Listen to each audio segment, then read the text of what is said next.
Beralih ke berita dari Cilacap, Jawa Tengah. Handika, pernah lihat ikan sidat nggak? Pernah dong, yang mirip belut itu kan?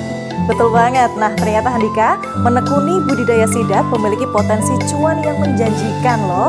Wah, masa sih Bena? Jadi penasaran nih. Nah, daripada makin penasaran, yuk langsung saja kita simak liputan tim KKP News berikut ini. Sebagai negara maritim, Indonesia memiliki beragam komoditas perikanan air laut, payau, dan juga tawar. Ikan-ikan yang dihasilkan pun bernilai ekonomi tinggi, salah satunya ikan sidat. Ikan sidat memiliki keunikan tersendiri karena habitatnya berada di dua dunia air, yaitu tawar dan juga laut. Meski belum bisa dibudidayakan secara penuh, sudah banyak masyarakat yang melakukan budidaya pembesaran ikan sidat, seperti yang dilakukan kelompok pembudidaya sidat di Cilacap, Jawa Tengah. Tim redaksi KKP News berkesempatan untuk datang langsung ke Desa Kaliwungu yang merupakan salah satu sentra budidaya sidat di Cilacap. Halo Sobat Bahari, saat ini saya sudah berada di Desa Kaliwungu, Kabupaten Cilacap, Jawa Tengah untuk melihat secara langsung bagaimana sih proses budidaya ikan sidat. Karena ternyata ikan yang sering disalahkirakan sebagai belut ini memiliki peluang cuan yang sangat tinggi. Wah, menarik banget. Sobat Bahari penasaran? Yuk kita lihat langsung. Budidaya pembesaran ikan sidat memerlukan ketekunan yang lebih karena berbeda dengan ikan lainnya. Membudidayakan ikan Catadromus ini membutuhkan penanganan khusus dalam menjaga kualitas air dan pemberian pakan. Penerapan cara budidaya ikan yang baik akan menghasilkan sidat konsumsi yang berkualitas dan pertumbuhannya menjadi lebih cepat. Perjalanan dalam budidaya ikan sidat memang tidak selalu mulus. Namun jika ditekuni dengan benar dan pantang menyerah, hasilnya akan berbuah manis. Itulah yang sudah dirasakan Rudi dan rekan-rekan kelompok pembudidaya sidat di Desa Kaliwungu, Cilacap. Melakukan budidaya sidat sejak tahun 2010, Rudi bersama kelompoknya di Koperasi Mina Sidat Bersatu meraup omset rata-rata 400 hingga 500 juta rupiah setiap bulan. Bahkan mereka pernah menghasilkan omset hingga 1,5 miliar rupiah.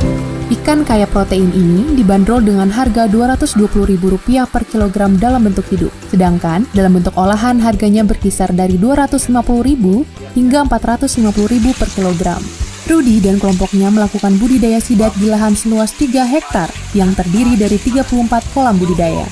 Dalam sebulan, Rudi bersama 50 rekannya dapat menghasilkan 1 sampai 1,5 ton ikan sidat. Bisnis budidaya sidat memiliki pasar yang luas.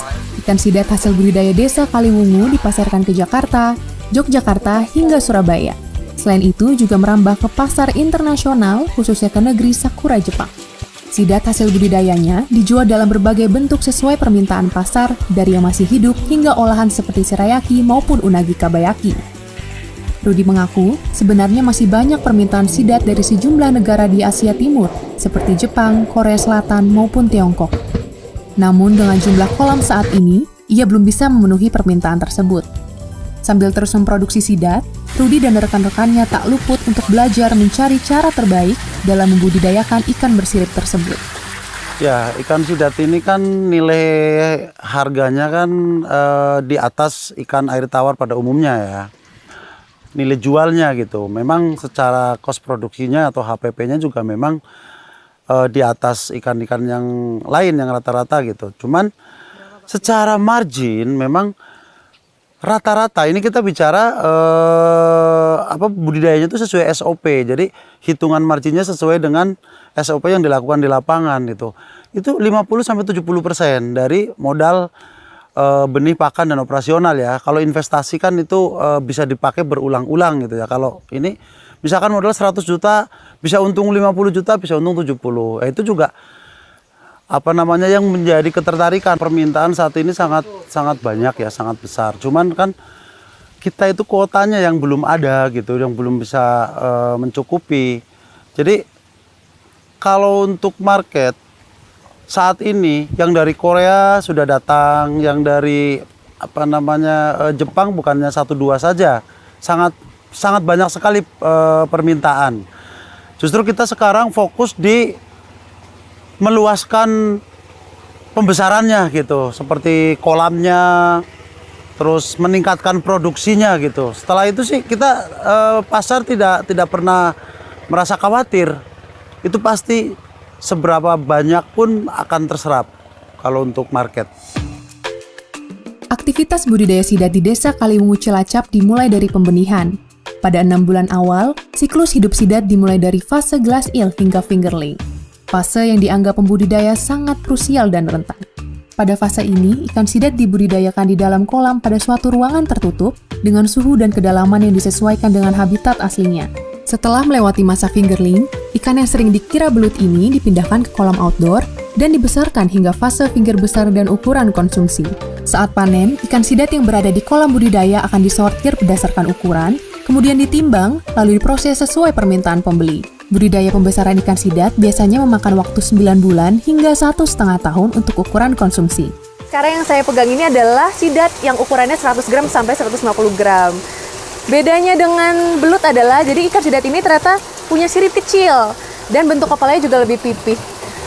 Karena produktivitas yang tinggi, Desa Kaliwungu Cilacap sudah dicanangkan menjadi kampung perikanan budidaya ikan sidat oleh Kementerian Kelautan dan Perikanan.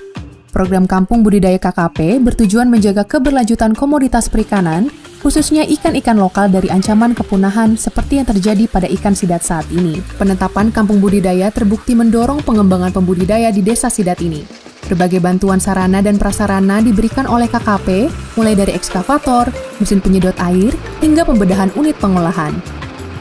Dukungan dari pemerintah itu sangat luar biasa sekali ya di koperasi juga di masyarakat, karena secara produksi meningkat, sangat meningkat gitu ya. Yang tadinya cuma masih main ratusan kilo, sekarang sudah bisa 1 bulan 1 ton, 1,5 ton, bahkan 2 ton gitu ya. Itu dampaknya sangat luar biasa.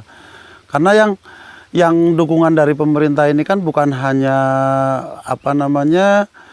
peralatan pendukung budidaya, tapi juga permodalan.